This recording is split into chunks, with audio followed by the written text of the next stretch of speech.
Kirchhoff's law. तो सबसे पहला चीज़ समझना है हमको किरचॉफ्स लॉ क्या होता है ना। तो किरचॉफ्स लॉ जो है ना, ये क्या किया, किरचॉफ्स जो था ना वो व्हीटस्टोन, किरचॉफ्स क्या किया था ना,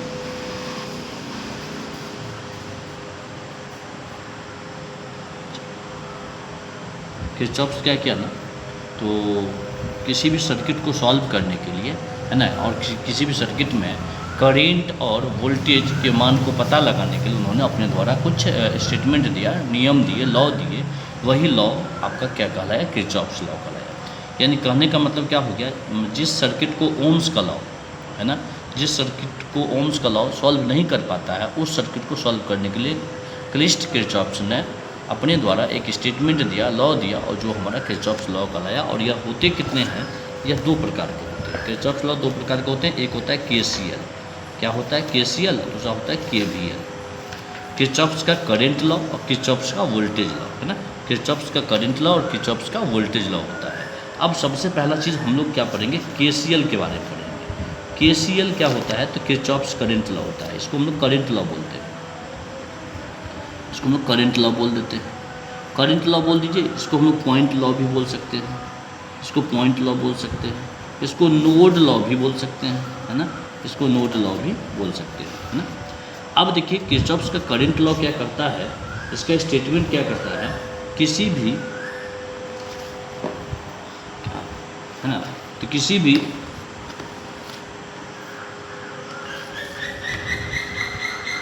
किसी भी मान लीजिए कोई भी सर्किट है, सर्किट के नोड पे जितने भी करंट आएंगे उन सब का जो सम होगा ना, उस नोड पर से जितने भी करंट जाएंगे उन सब के सम के इक्वल होगा। यानी इसका क्या रूल कहता है, तो लिखेंगे हम लोग according to KCL the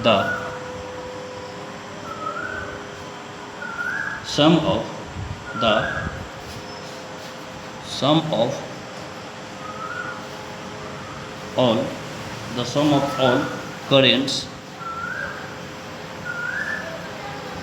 at any junction or node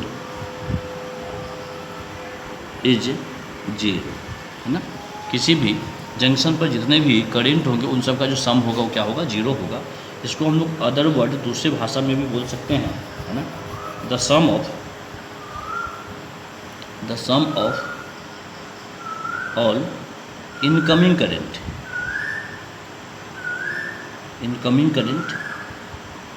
और इनकमिंग करंट को हम लोग बोल सकते हैं इंटरिंग करंट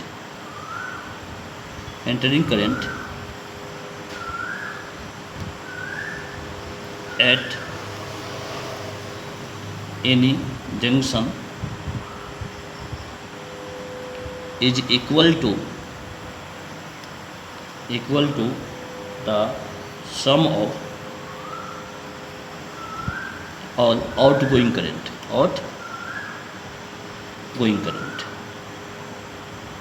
यानी किसी भी नोड पर जितने भी इनकमिंग करंट होंगे उन सबों का जो सम होगा ना, उस नोड पर से जाने वाले टोटल करंट के सम के क्या होगा, इक्वल होगा।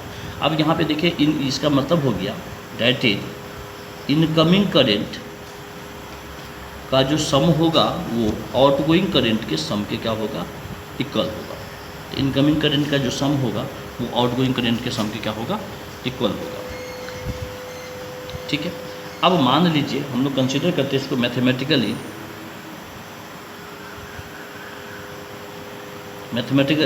Summation of I is equals to क्या हो जाएगा, 0। समेशन ऑफ आई बराबर क्या हो जाएगा, 0। यानी किसी भी नोड पर टोटल करंट का जो सम होगा वो क्या होगा, 0 के इक्वल हो जाएगा। अब हम लोग ऐसे भी देख सकते हैं, मान लीजिए कंसिडर करते हैं हम यहाँ पे एक नोड है, ठीक है, इस नोड पे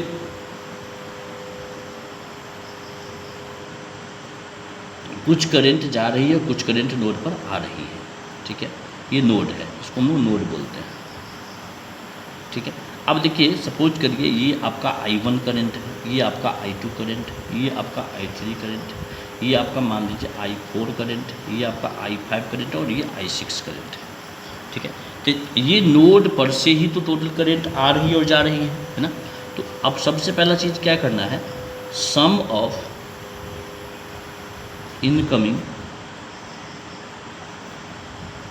बराबर सम ऑफ क्या होगा, आउटगोइंग। ठीक है, तो अब देखना है हमको इनकमिंग कौन कौन सा, वो डायरेक्शंस पता चलेगा।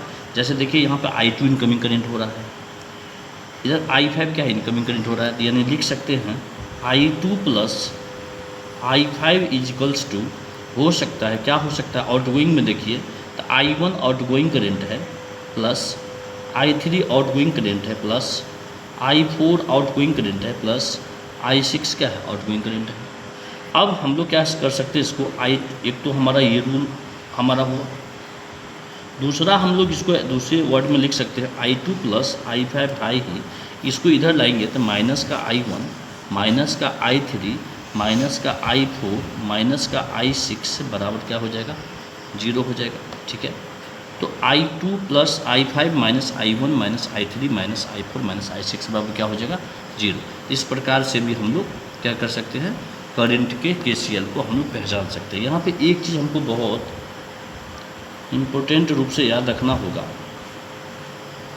इनकमिंग करंट का जो वैल्यू होता है ना, वो हम हमेशा पॉजिटिव में लेंगे। ठीक है, और आउटगोइंग करंट का जो वैल्यू होगा ना, तो हम क्या लेंगे, नेगेटिव में लेंगे। ठीक है, इनकमिंग करंट का वैल्यू क्या हो जाएगा, पॉजिटिव में, आउटगोइंग करंट का वैल्यू क्या हो जाएगा, नेगेटिव में। अब यहाँ पर हम लोग कोई क्वेश्चन देखते हैं, मान लीजिए find the value of current in given circuit. ठीक है, अब मान लीजिए कोई सर्किट है, इस सर्किट में 5 एम्पियर करंट जा रही है, 3 एम्पियर करंट आ रही है, 4 एम्पियर करंट जा रही है, ये I करंट हम लोग मान लेते हैं, ये 3 एम्पियर करंट है और ये 7 एम्पियर करंट। तो हमको इसमें देखना है कुछ करंट आ रही है, कुछ करंट जा रही है। तो पहले हमारा रूल क्या कहता है, इनकमिंग का जो सम होगा वो आउटगोइंग के सम के इक्वल होगा। तो हमको देखना है इनकमिंग में कौन कौन सा है। इनकमिंग में देखिए 3 एम्पियर है ना, फिर इनकमिंग में देखिए 3 एम्पियर यहाँ पे है, ये 3 एम्पियर आउटगोइंग में है, इनकमिंग 7 एम्पियर है। अच्छा देखिए इनकमिंग में क्या करना है, आई इनकमिंग है, प्लस में 3 इनकमिंग है, प्लस में 7 इनकमिंग है, इजिकल्स टू लिख सकते हैं आउटगोइंग में कितना कितना होगा, 5 प्लस 3 प्लस 4। देखिए 5 एम्पियर करंट आउटगोइंग में है, 3 एम्पियर करंट आउटगोइंग में है, 4 एम्पियर करंट आउटगोइंग में है। तो इसके अकॉर्डिंग आप क्या करोगे, I प्लस 10 इजिकल्स टू लिख सकते हो 12। I बराबर लिख सकते हो 12 माइनस 10 बराबर 2 एम्पियर, क्या लिख सकते हो। तो यानी इस ब्रांच में जो करंट है ना, वो कितना होगा, 2 एम्पियर का करंट आपका इनकमिंग होगा। ठीक है, अब इसी प्रकार से हम लोग कुछ और भी सवाल देखते हैं।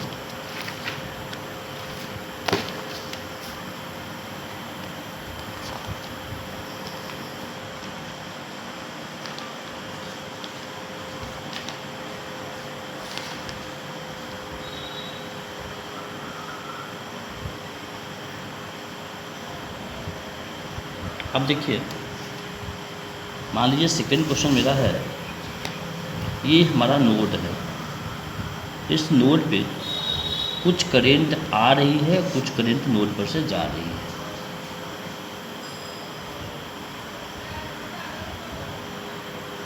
ये हमारा नोड है।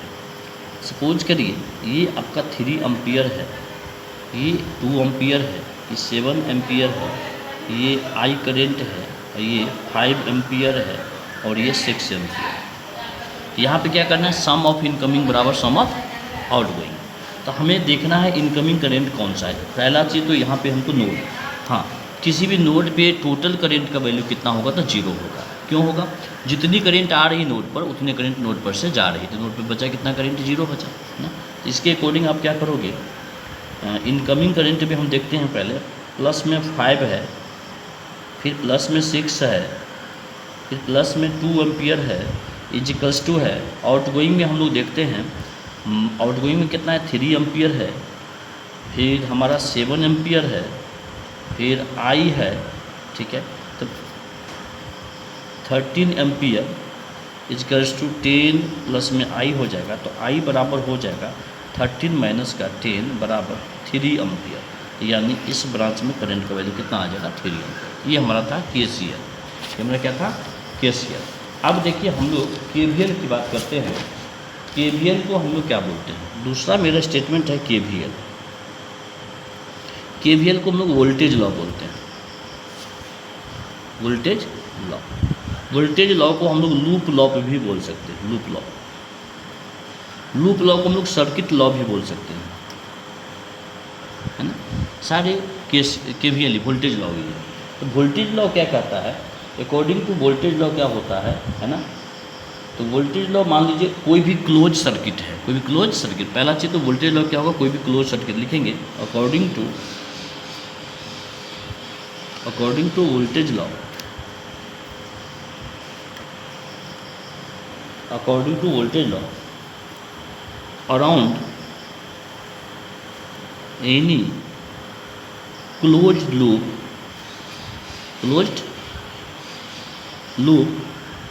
or circuit of a network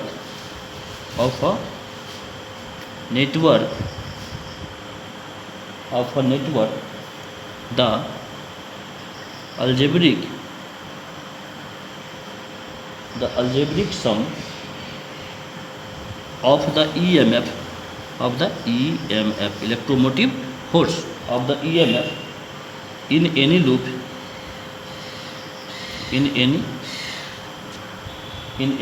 of a circuit is equal to the sum of the product of current and resistance, sum of the product of current and resistance। देखिए क्या बोल रहा है, अकॉर्डिंग एनी क्लोज लूप, कोई भी close loop है या close circuit है, किसी भी नेटवर्क है ना, किसी भी सर्किट का जो क्लोज लूप या क्लोज सर्किट है, उसमें algebraic sum of the EMF, EMF का जो अल्जेब्रिक सम होगा वह इक्वल होगा उसके पूरे सर्किट के कौन चीज़ में, पूरे सर्किट के रेसिस्टेंस और करंट के प्रोडक्ट के रूप में इक्वल होगा। यानी कहने का मतलब समेशन ऑफ, आप बोल सकते summation of E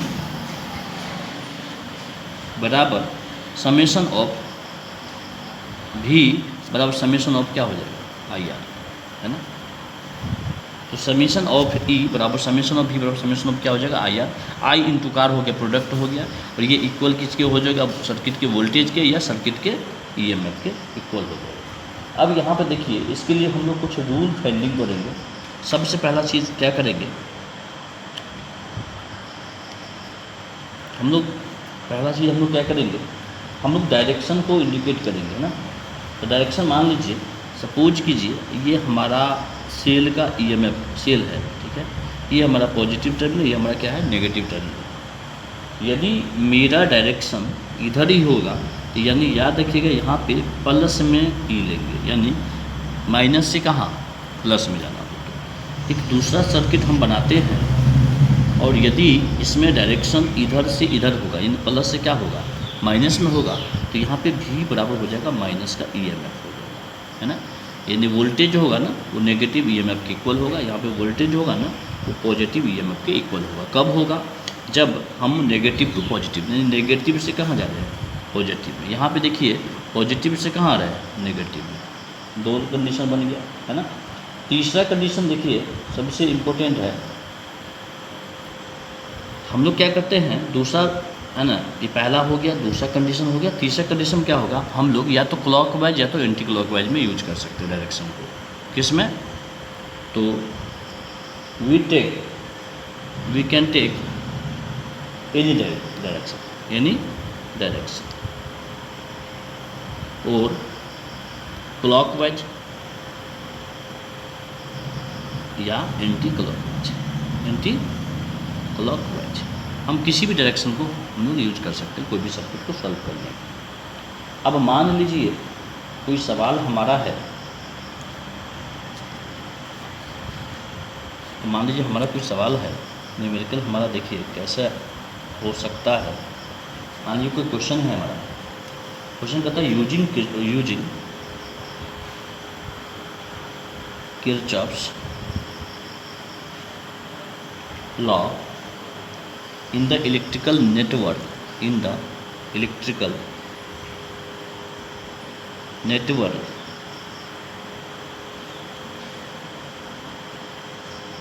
so in figure calculate the value I1 I2 and I3। कोई सर्किट है और उस सर्किट में I1 I2 I3 का हमको वैल्यू फाइंड आउट करना है। तो सबसे पहला चीज़ हमें करना क्या है, इसके लिए हम लोग इधर देखते हैं। तो हम लोग सबसे पहली बात हम लोग एक डायग्राम ड्रॉ कर लेते हैं जो हमारा सर्किट भी गिवन है।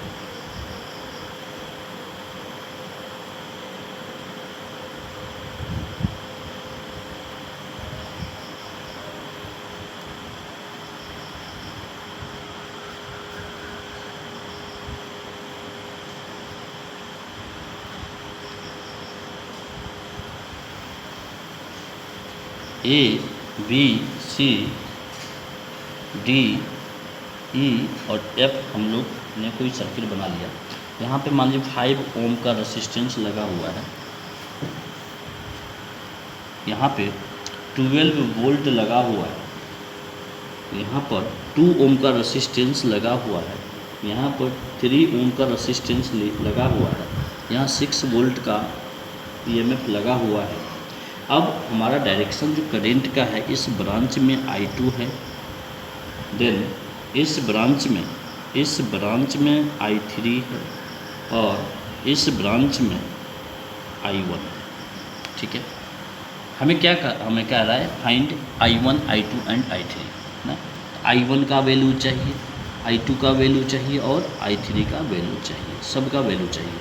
देखिए हमारे पास इसमें देखना है हमारे पास कितने सर्किट, यहाँ पे देखिए ABCDEF है जो एक सर्किट है। इस सर्किट में देखिए कितने घर हैं, 2 घर है ना। ABCEFA पहला सर्किट हो गया, पहला लूप हो गया। दूसरा BCDEB दूसरा हो गया, है ना। इन दोनों को ही आपस में कॉलिब्रेशन करके हमारा एक नया इक्वेशन बनेगा। तो देखिए इसमें करना क्या है, हम लोग को लगाना क्या है। सबसे पहला चीज़ देखिए, ये देखिए I1 क्या है, इनकमिंग करंट है, I3 क्या है, आउटगोइंग करंट है, इधर I2 क्या है, इनकमिंग करंट है। यानी नोड बी पर देखा जाए, है ना, तो नोड बी पर क्या लिखेंगे at node B. Node B पे जो है ना I1 इनकमिंग करंट है प्लस I2 इनकमिंग करंट है और I3 क्या है, आउटगोइंग करंट है। देखिए यहाँ पे बी पर से I3 क्या है, आउटगोइंग है, इधर I2 क्या है, इनकमिंग है, I1 क्या है, इनकमिंग है। अब हम लोग यहाँ पे एक रिलेशन हमको सबसे पहले पता चल गया, तो I3 का वैल्यू I1 प्लस I2 के वैल्यू के इक्वल हो जाएगा। इसी से हम I1 बराबर I3 माइनस I2 लिख सकते हैं। तो इससे हम I1 बराबर I3 माइनस I2 भी लिख सकते हैं। ठीक है, एक नया रिलेशन भी मेरा बन गया। या I2 बराबर हम लोग I3 माइनस I1 भी लिख सकते हैं, ये भी नया रिलेशन बन गया।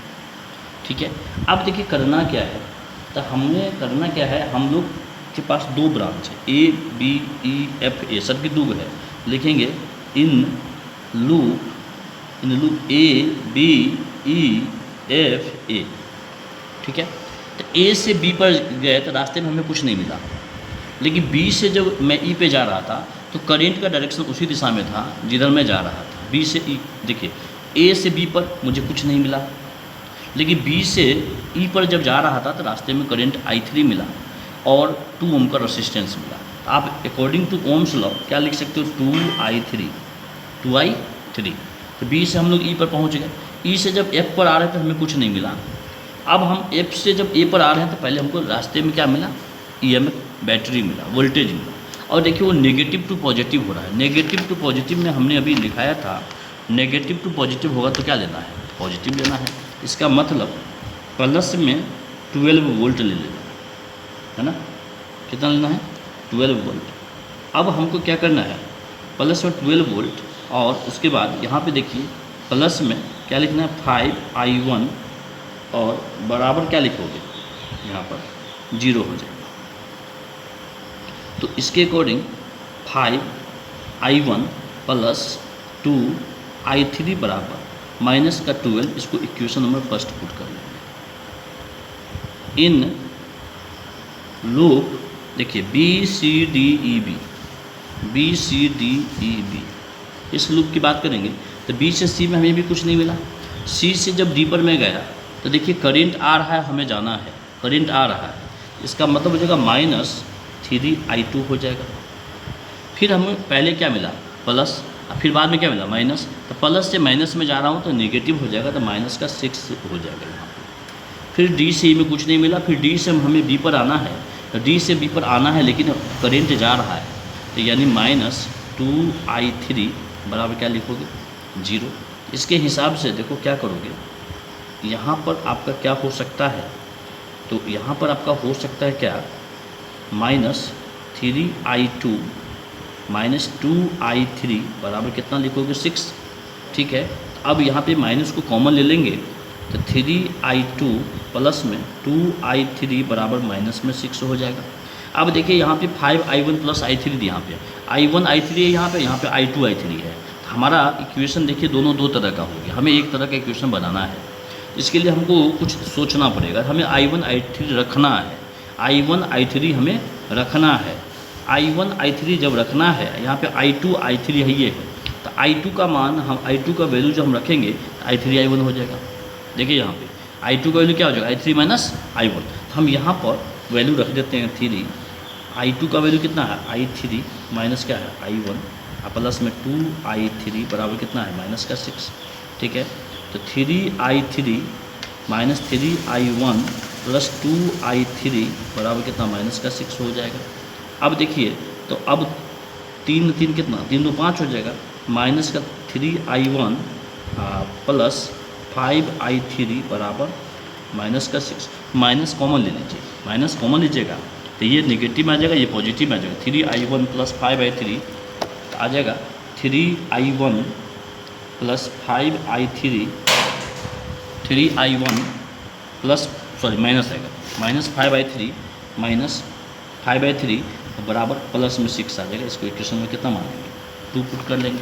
अब देखिए इक्वेशन 1 में i1 i3 का रिलेशन है, यहाँ पर भी देखिए हमारा i1 i3 का रिलेशन आ गया, यानी हमारा इक्वेशन 1 और 2 लगभग एक जैसा हो गया। अब हम लोग फ्रॉम फर्स्ट एंड सेकंड कर लेंगे। तो फर्स्ट इक्वेशन हमारा है 5i1 plus 2i3, 5i1 plus 2i3 equals to दे रखा है कितना माइनस का 12 दे रखा है, और सेकेंड इक्वेशन हमारा है 3i1 माइनस 5i3 बराबर दे रखा है 6। अब देखिए इसको आप 3 से मल्टीप्लाई करो, इसको आप 5 से मल्टीप्लाई करो, है ना, इक्वल करने के लिए। तो 5 3 जा कितना हो जाएगा 15i1 प्लस 6i3 बराबर माइनस का 36 हो जाएगा। इधर देखिए 15i1 हो जाएगा माइनस 25i3 बराबर 30 हो जाएगा।